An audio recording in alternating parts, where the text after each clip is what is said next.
Hi, this is Pat Iyer with Writing to Get Business, and today I would like to bring to you an interview with Linda Fostek, who is a person who I met through Women's Prosperity Network, and we get together every Tuesday and do masterminding and brainstorming.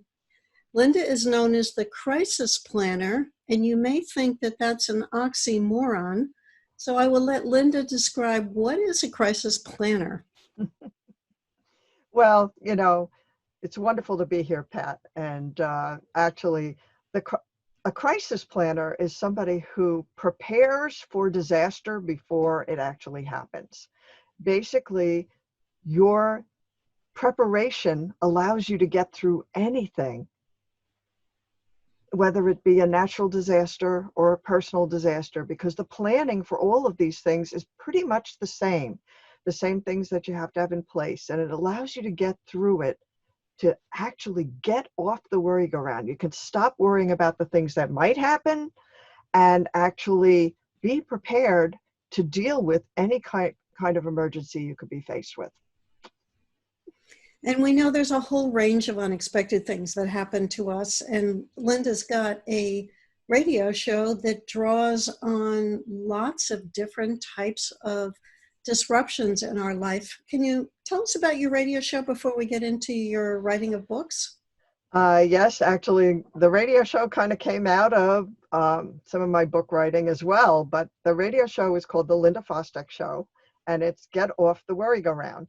And every week we deal with different types of disasters that can actually befall us. And in reality, it's all about the solutions to the problems those disasters could have. It's anticipating the problems that you can have and putting plans in place, having documents in place, having things put together so that when and if a disaster does happen, you're ready. Because invariably, when we're faced with disaster, we tend to make bad decisions in the middle of a crisis, and our options are significantly reduced. So by planning ahead, you can actually recover from a disaster faster. That sounds like a tongue twister. You can also avoid the family conflicts that disaster frequently brings with it. And you can control the chaos, which reduces your stress and allows you to come through the other side and not just survive, but thrive on the other side of a disaster. I would imagine you said that once or twice before, Linda. A couple of times. I would like to take you back to where you were in your business at the time that you decided to write your first book. Tell me about what led up to that book and what was that book about? Well, it's really funny. I had been invited to retire from my pharmaceutical job, which I had had for 22 years at the age of 60, and had a plan B in place with a multi-level marketing company. I loved the products, but it wasn't in my heart. And I found Women's Prosperity Network, and actually one of the things that Women's Prosperity Network does is they expose you to things that you never would have been exposed to. And one of the things they exposed me to was an invitation to come hear Laurel Langmeyer, who's the Millionaire Maker, and Kevin Harrington, who is the father of the info commercial. He actually was the one who brought the Ginsu knife to TV. He's also owns the brand As Seen on TV. That's actually a brand. That's not a label. They just stick on things. And somebody had asked him, from the 50,000 products he gets presented every year, how does he pick the 20 to 30 he actually puts his name on? And his answer was so simple, and it hit me like a ton of bricks, because he was like, well, if he sees something that fills a need, he feels compelled to bring it to the market. At which point I thought of something my father had created 23 years earlier. And it was like a light bulb went over my head, and I said, the time is now. He had created a home operations manual for the home. And because he had seen so many of his friends lose a spouse, and the one that was left in total chaos. And but it had sat on a shelf for 23 years. And I said, the time is now. Baby boomers are dealing with our aging parents. We're dealing with our own mortality. We're dealing with our children leaving the nest. And I said, the time is now that people really need to be better prepared for the events that are unfolding in front of them. And by being prepared, they could have better quality of life and really be much happier. So that was what inspired me to start the business. And now that was in August. And actually in September, I said, well, how am I going to do this? His project was so overwhelmingly big to me in terms of what it needed to become.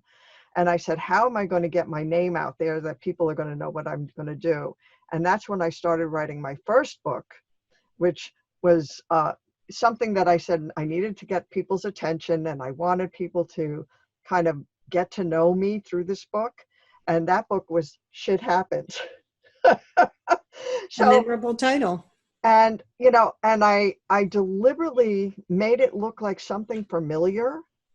You know, I reversed the colors of the dummies books, and it's designed to be a reference book for disasters.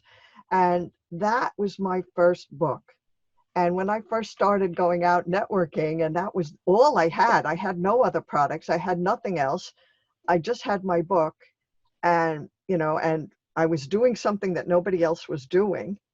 And quite honestly, that was the thing that made it memorable when I stood up in front and introduced myself as the author of the new book, Shit Happens. So that's how it all started. And it really, the book really gave me credibility immediately.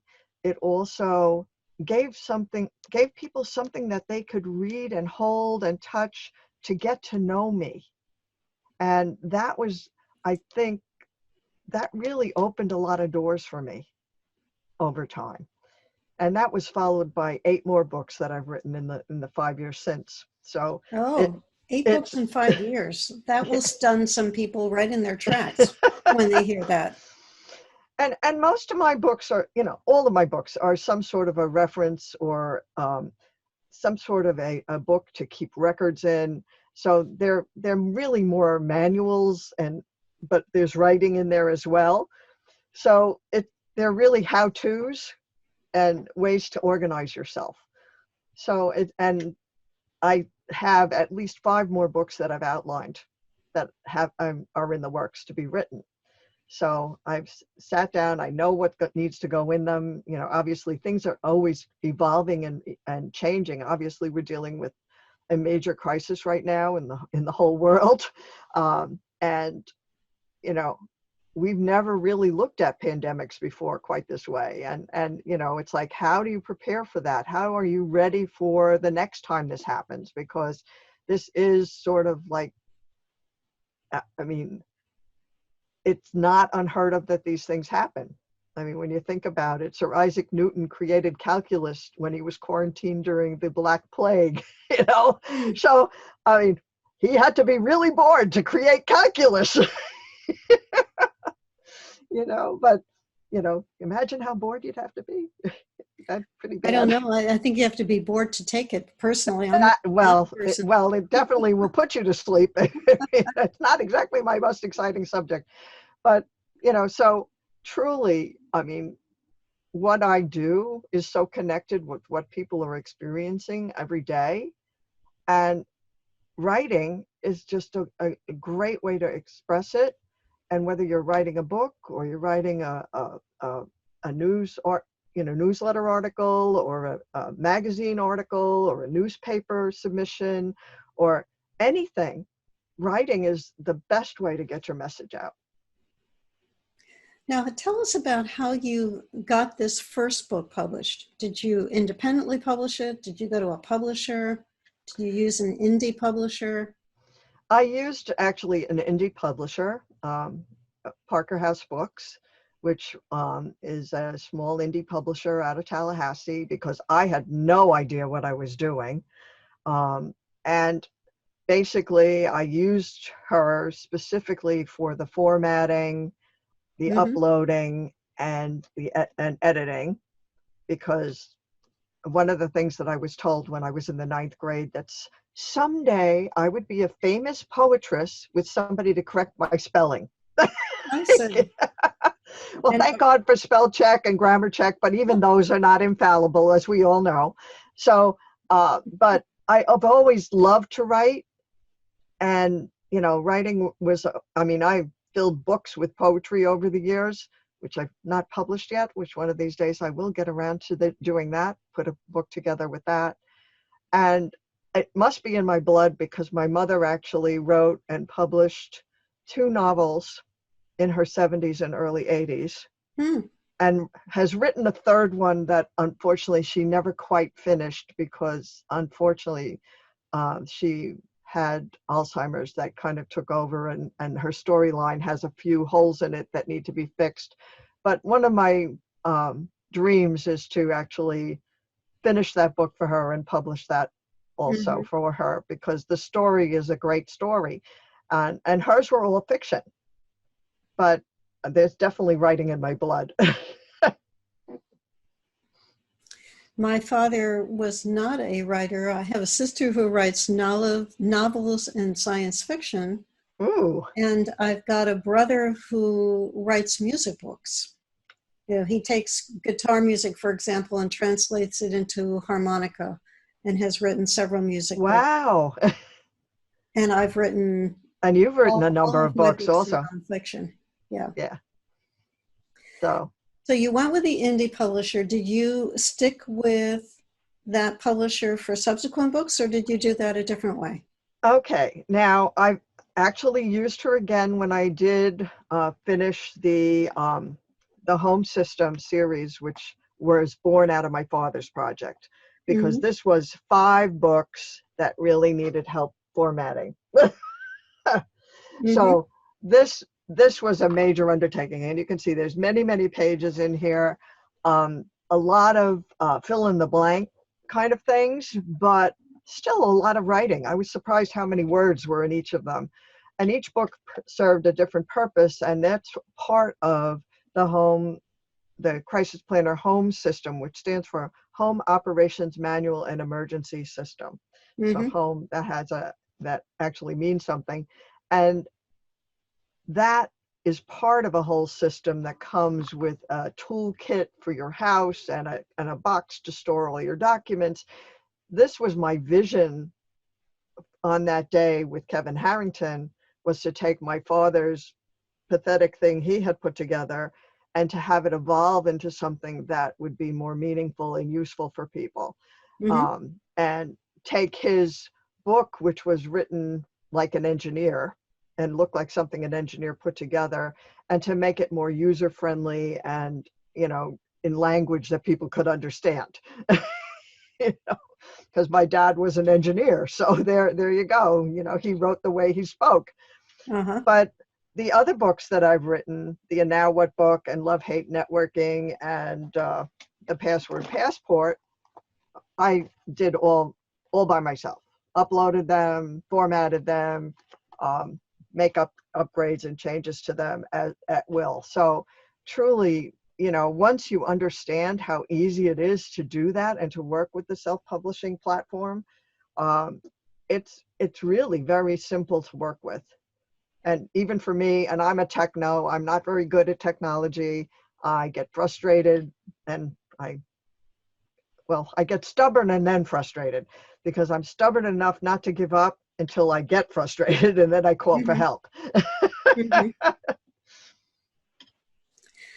And I understand that one of the books that you put together is a book for which you license the rights to other people to be able to use. And that's not a concept that we have discussed on Writing to Get Business. And I would like you to explain that for our listener who is unfamiliar with what you're doing in the way of using licensing rights. Well, that book is my And Now What book. And it's really funny. It started out as a stapled together, printed in my basement pamphlet that I put together Mm. for a workshop that I had to have something I could sell. And I threw this thing together in a weekend, and actually sold $200 worth of these little booklets at this workshop because it was a useful thing. Well, it then evolved into a 50-page book, very simple cover. Let me try not to get glare on it, with a simple cover. And it's a lot of fill in the blanks, and it helps people organize all their documents, and then it tells them what to do. It's a life planner and survivor's checklist. So it's all your planning beforehand, and then what to do when somebody passes away, and then the healing afterwards. So it was just a little book that I threw together. Well, people started saying, oh, I really like that. Professionals, attorneys and accountants and people who did home organizing. And so the first thing that started was I started white labeling it. And what white labeling is you take a book like this, and I moved everything up just a little bit and made enough space to put their logo and their contact information so that they could give it to their clients as a value added. That's called white labeling. That doesn't change any of the content inside. The only thing they're doing is they're putting their labeling, their contact information and their logo on the front cover. And they had to buy 50 books, and I charged them a setup fee to do the cover. That has since evolved into a licensing program. And a licensing program is when you actually have somebody either license the book under their own name or license them as a co-author. In my case, I'm licensing them as a co-author. Some people are uncomfortable with just licensing their own name. If they're only writing 2 pages of the book, they kind of feel that that's not copacetic. But as a co-author, they actually get, oh, where's my co-author one? Co-author. Okay, co-author. So they get their name and their picture on the cover with me and my name.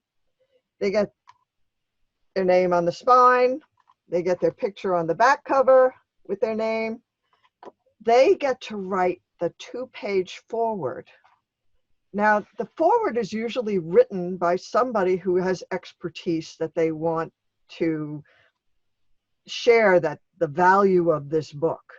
So the foreword is going to be written by that person's perspective on how this book is going to be used as a tool. And then they also, in the back, get their full-page bio with a picture.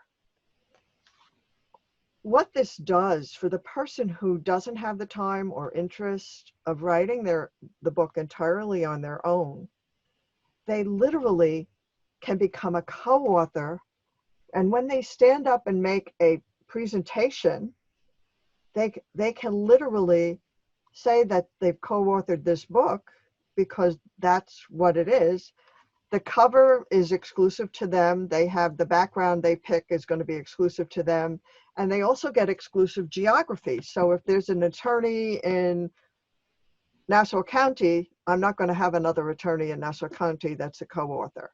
I'm going to, it's going to be somewhere else. And they'll each have a unique cover. They each will have, absolutely, they are the co-author of that book. And you have different, again, they get 50 books with the package. They get a marketing program for their business, not for their book. So they would have an appearance on my radio show, and they get a feature in my newsletter. There's marketing pieces that go with it. And for a co-authorship, you can charge a lot more money than you can just for a white label. Give us an idea of what you might think would be typical ranges so our listeners understand white label versus licensing the rights or co-authoring. Well, typically with the white label, they purchase the 50 books, which are discounted from the cover price, and they pay a one-time fee to design the cover. So that package is usually $500 for their first purchase. The second time they reorder, they don't have to do a new cover, so they're just paying for the books. The co-authorship, because there's a lot more involved in it and a marketing program with it, that's about $2,500. And you identified that potential co-authors are not limited in your case to attorneys. There are other professions who see this book as valuable, that they can hand to their clients, show Mm-hmm. that they're experienced, they've got expertise, they have credibility, they have Mm-hmm. instant authority without going through the labor of writing the book. Exactly. Exactly. I mean, Very clever. I have insurance agents, accountants, attorneys, um, anybody who's a professional that's either dealing with seniors or any of the planning activities that one would be involved in could become a co-author. And especially if they're doing speaking and they know that a book has value, but they don't want to spend the time to write their own book. And it does take time, doesn't it? To Yes, it write a book. does. Yes, it does. But it's fun and it's exciting. And I mean, I look at my bookshelf now and I'm like, oh my goodness, I have all these books that I've written. And the funniest thing is I have one outlier because all of the other books that I've talked about have all been about planning and systems and organizing. And I have actually built my entire business through networking. Mm-hmm. And I had been invited to speak on a leadership cruise on the subject of networking. And about 3 weeks before the cruise, the woman who had coordinated it asked me if I had written any blog posts or anything, articles or anything on networking. And I said, no, but I'll work on it. And a week later, I had written Love, Hate Networking. Oh my goodness. And it 1 week became, later? in 1 week, self-published, became a bestseller on Amazon. And it's all the basics of the way I view networking. So, on how to be an effective networker to literally get your return on investment from the time and effort and money that you spend networking. And she was like shocked because I had the books with me on the cruise, and she was like, "Oh my God, you did!" I like, yeah, well, I knew what I was going to talk about. You take your, if you're doing webinars and if you're doing talks or you're writing blogs, you have so much material already written for a book. You can put them all together in some sequence that makes sense, make it flow from one chapter to the next, and you have a book. And most of us are doing a lot of, written communication one way or the other, whether they're blog posts or newsletters or, things that you're sending out to clients on a regular basis, information that you're sending out in emails. And if you compile all that information together, you actually have a lot of material for a book. And a lot of people don't realize that that's how books get put together.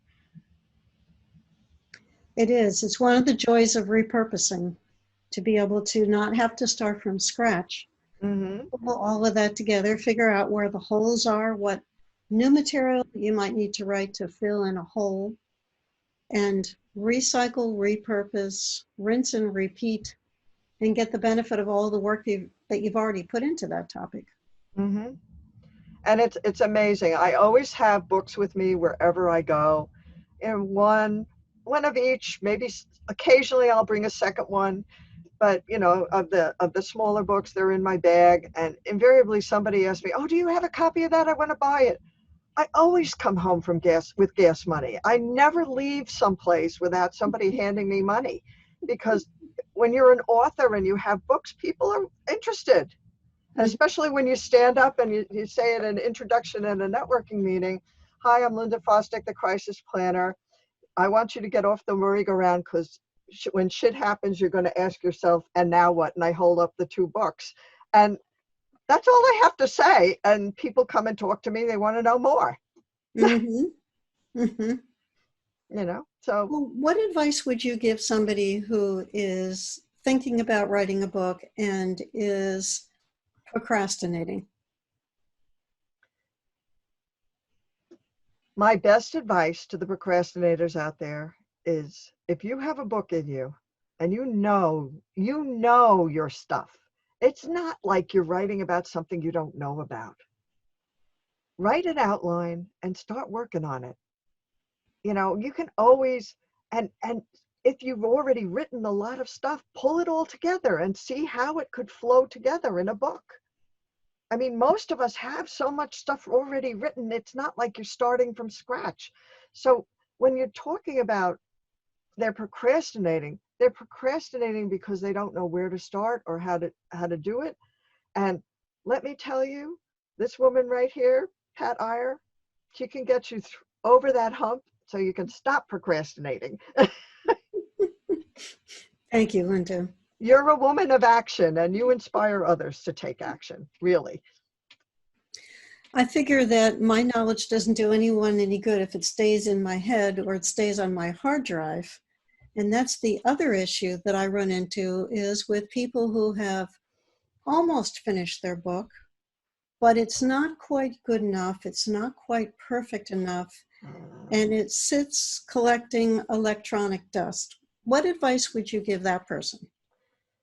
It's never going to be perfect. And even after it's published, you are going to find things that you're going to want to change. And that is the magic of self-publishing, because you can change it like that. You can fix things like that. This book now, Now What book? This is probably about the 12th revision I've had on this book over the last 5 years, because I continuously revise, update, add to, just make it better. Just get it out there. It's like the painter who can never let anybody see their artwork. I mean, I guess I'm not the perfectionist as a painter. When I decide the painting is done, it's done, and I never look back at it, because the next painting I do is going to be different and it's going to be better because I've learned something. Oh, I'm going to do that differently the next time.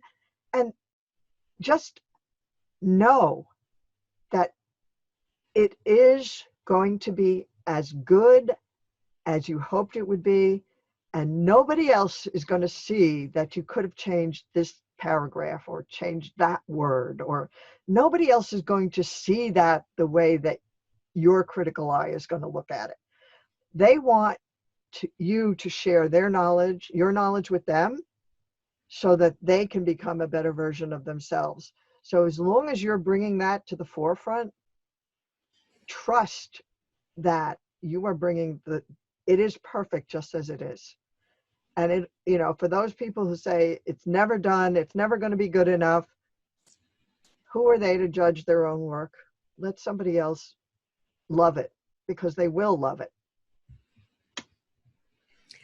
Linda Fostek, author of 9 books in 5 years, with another 5 books that are tucked away in the file folders of her brain somewhere. And oh no, I actually have the things typed. I know my outlines are all ready. All right. Outlines of 5 books. You'll be hearing more about Linda Fostek in the future, and be sure to tune in to her radio show. Can you tell our listeners how they can find you on radio and learn more about the services that you offer? Okay, they can tune in to boldbravemedia.com, show, with the /show/the-Linda-Fostek-show. Or they can reach me at my website, which is thecrisisplanner.com. And Fostek is spelled Fostek. K, yes. Perfect. So Thank you, can Linda, for being get on. my books online at Amazon or at the Crisis Planner, either place. And be sure to check out Linda's home system. I own it, and my husband and I have been going through it and filling in the blanks and causing us to do some research and keeping track of all the things that are either in his head or my head that needs to be put down on paper. It's a real important aspect of managing your affairs, getting your papers in order. Thank you so much. This has Thank been you, Linda. so It much was a fun. pleasure.